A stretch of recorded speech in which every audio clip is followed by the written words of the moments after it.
Tu sais quoi, petit Bob a toujours eu un cousin qui l'embêtait, il s'appelle Black Jack. C'était le cauchemar de Bob l'éponge quand il était enfant. Ce jour-là, Bob l'éponge a reçu une lettre de son cousin. Son cousin allait sortir de prison et prévoyait de rendre visite aux parents de Bob l'éponge. Bob l'éponge avait très peur, il se rappelait les scènes où son cousin l'embêtait avant.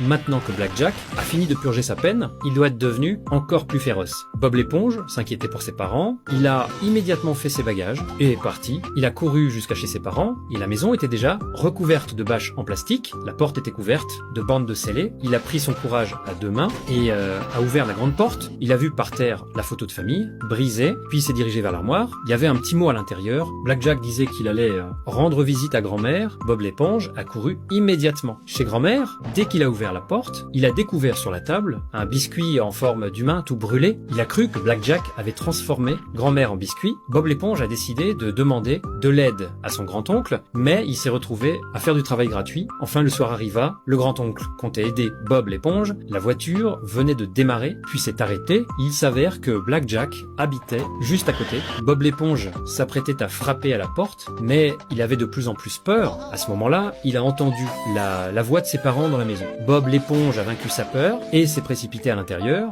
En suivant les voies, il est arrivé au sous-sol. Il s'avère qu'ils organisaient une fête de bienvenue pour la sortie de prison de Black Jack. L'instant d'après, une voix rude s'est fait entendre. Bob l'éponge avait très peur, mais cette fois, Bob l'éponge a décidé de prendre son courage, puis il a fait un massage des orteils à son cousin.